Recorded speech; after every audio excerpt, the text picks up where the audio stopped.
लखनऊ में गांधी जयंती के अवसर पर चला स्वच्छता अभियान। सीएम ने स्वच्छता अभियान में लिया भाग। डिप्टी सीएम केशव प्रसाद मौर्य पहुंचे प्रयागराज। डिप्टी सीएम ने स्वच्छता कार्यक्रम में लिया हिस्सा। सुल्तानपुर की एमपी एमएलए कोर्ट में राहुल गांधी के खिलाफ चली सुनवाई। 9 अक्टूबर को होगी अगली सुनवाई। अमरोहा के कलेक्ट्रेट सभागार में 2 अक्टूबर के मौके पर कार्यक्रम आयोजित। डीएम ने किया महापुरुषों के चित्र पर पुष्पार्पित। देवरिया के राष्ट्रीय वायोश्री योजना के अंतर्गत अनोखी पहल। 2266 वृद्धजनों को सहायता उपकरण वितरित किए गए। नमस्कार, आज की खबर में आपका स्वागत है। मैं हूं आपके साथ शिखा मेहरोत्रा। शुरुआत करते हैं उत्तर प्रदेश खबरों की। उत्तर प्रदेश के मुख्यमंत्री योगी आदित्यनाथ और उनके मंत्रिमंडल ने महात्मा गांधी की 155वीं जयंती पर उन्हें पुष्पांजलि अर्पित की। इस दौरान सीएम योगी ने गांधी जयंती के अवसर पर स्वच्छता अभियान में भी भाग लिया। बता दें, सीएम योगी ने कहा कि प्रधानमंत्री नरेंद्र मोदी के आह्वान पर सेवा पखवाड़ा कार्यक्रम, जो 17 सितंबर विश्वकर्मा जयंती और प्रधानमंत्री नरेंद्र मोदी के जन्मदिन से प्रारंभ हुआ, आज गांधी जयंती पर भी जारी है। आज कृतज्ञ राष्ट्र भारत की आजादी के महानायक राष्ट्रपिता महात्मा गांधी जी के प्रति राष्ट्र के लिए और मानवता के लिए उनके योगदान के लिए कृतज्ञता ज्ञापित करते हुए उनकी स्मृतियों को नमन कर रहा है। ये मेरा सौभाग्य है कि आज इस पावन पर्व पर प्रधानमंत्री मोदी जी के आह्वान पर सेवा पखवाड़ा कार्यक्रम के अंतर्गत 17 सितंबर विश्वकर्मा जयंती और प्रधानमंत्री जी के पावन जन्मदिन से प्रारंभ हुआ सेवा पखवाड़ा का यह कार्यक्रम आज राष्ट्रपिता महात्मा गांधी की इस पावन जयंती तक निरंतर चल रहा है। और प्रातःकालीन सत्र में अभी कुछ देर पूर्व राष्ट्रपिता महात्मा गांधी जी ने जिन मूल्यों के लिए, जिन उद्देश्यों के लिए भारत के स्वावलंबन, भारत के स्वदेशी और स्वच्छता के जिन अभियानों को आगे बढ़ाया था, उन प्रमुख उद्देश्यों में से एक स्वच्छता कार्यक्रम के अंतर्गत मुझे इस कार्यक्रम के साथ यहां जुड़ने का एक अवसर प्राप्त हुआ। डिप्टी सीएम केशव प्रसाद मौर्य प्रयागराज पहुंचे, जहां केशव प्रसाद मौर्य ने स्वच्छता कार्यक्रम में हिस्सा लिया और सिविल लाइंस के हनुमान मंदिर में सफाई की। इसी के साथ उन्होंने महापुरुषों की प्रतिमा पर माल्यार्पण किया। वहीं अधिकारियों के साथ विकास कार्यों की समीक्षा बैठक की।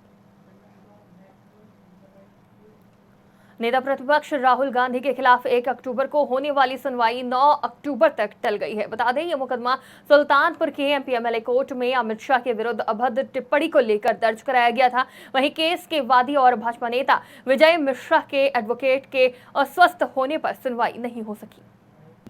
देखिए, राहुल गांधी जी 11 सितंबर को गए थे अमेरिका यात्रा पर, तो उन्होंने वहां जाकर के भारत विरोधी लोगों से मीटिंग किया, उनसे मुलाकात किया और जो बयान दिया वो भारत के खिलाफ गृह युद्ध भड़काने की साजिश हमको प्रतीत होती है। क्योंकि राहुल गांधी ने यह कहा कि भारत में सिखों के प्रति असुरक्षा का माहौल है, सिखों को कड़ा पहनने की, गुरुद्वारा जाने की या पगड़ी बांधने की अनुमति मिलेगी क्या। मैं पूछना चाहता हूं राहुल गांधी जी से कि किसी सिख ने यदि आपको कहा हो तो उसका आप हमको नाम बताएं। जबकि वहीं पर एक भारतीय मूल के अमेरिकी पत्रकार थे, सिख पत्रकार थे, बलविंदर सिंह क्या नाम है उनका, देखिए कि इस समय मिस हो रहा है, उन्होंने इसका विरोध किया और ये बात उस सिख से नाम पूछ करके ही ये बात उन्होंने कही थी। जबकि वहाँ कुछ जो सिख थे उन लोगों ने इसका विरोध किया, कहा कि नहीं, आप उचित नहीं कर रहे हैं।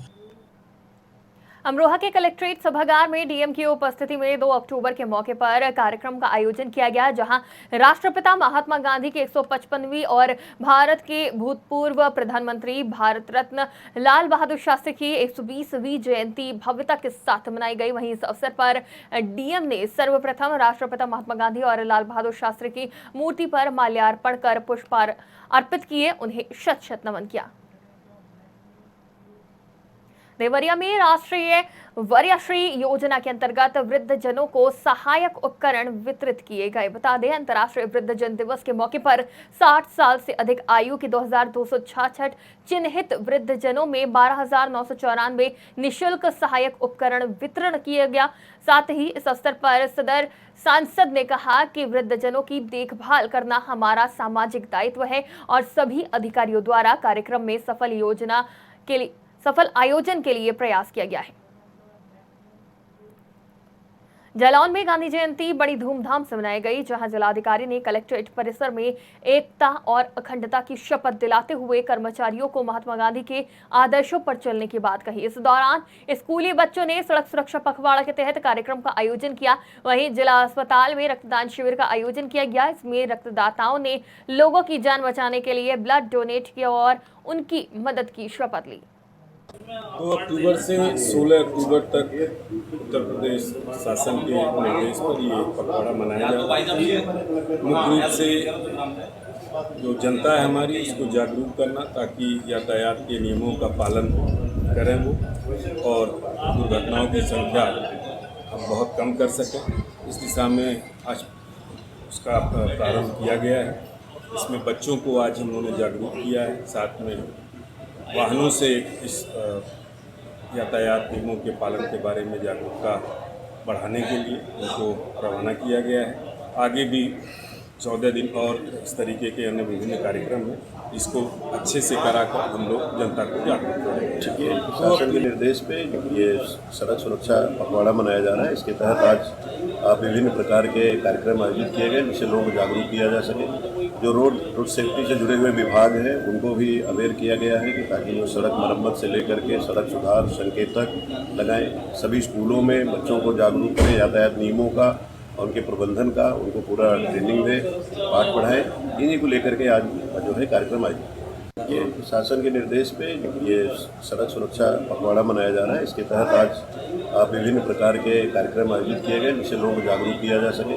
जो रोड सेफ्टी से जुड़े हुए विभाग हैं उनको भी अवेयर किया गया है कि ताकि वो सड़क मरम्मत से लेकर के सड़क सुधार संकेतक लगाएं। सभी स्कूलों में बच्चों को जागरूक करें यातायात नियमों का और उनके प्रबंधन का, उनको पूरा ट्रेनिंग दें, पाठ पढ़ाएं। इन्हीं को लेकर के आज जो है कार्यक्रम आयोजित ये शासन के निर्देश पे ये सड़क सुरक्षा पखवाड़ा। कासगंज में पुलिस लाइन और पुलिस कार्यालय पर राष्ट्रपिता महात्मा गांधी और पूर्व प्रधानमंत्री लाल बहादुर शास्त्री की जयंती मनाई गई, जहां पुलिसकर्मियों ने दोनों के चित्रों पर पुष्पांजलि अर्पित की। साथ ही पुलिसकर्मियों ने सत्य और अहिंसा की भावना से कर्तव्यों के निर्वहन के लिए शपथ दिलाई। कासगंज में अमावस्या पर्व पर हजारों श्रद्धालुओं ने गंगा नदी में आस्था की डुबकी लगाई।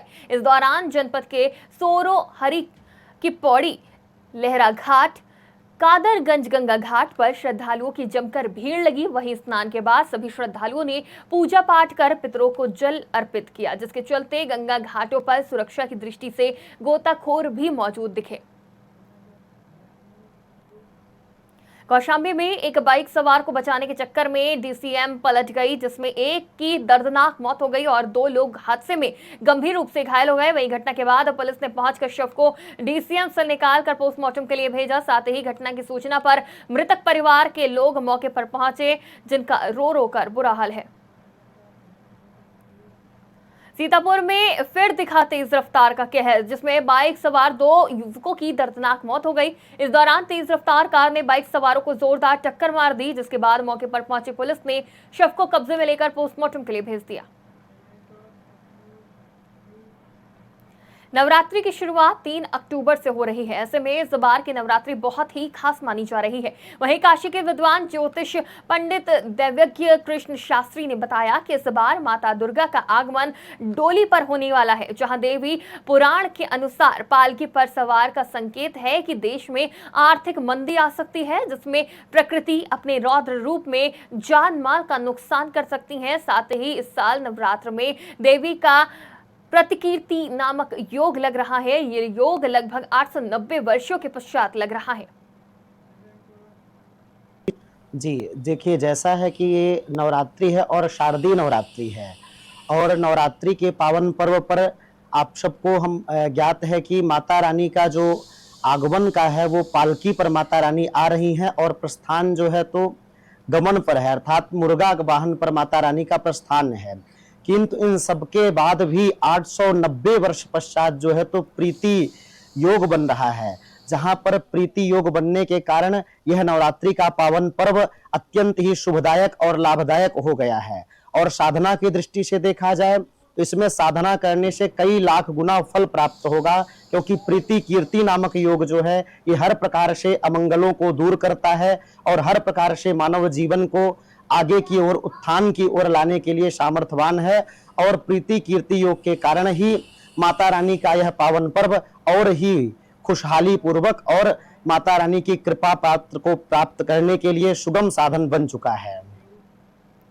उत्तर प्रदेश की खबरों में फिलहाल इतना ही। देश और दुनिया की तमाम खबरों के लिए देखते रहिए आज की खबर।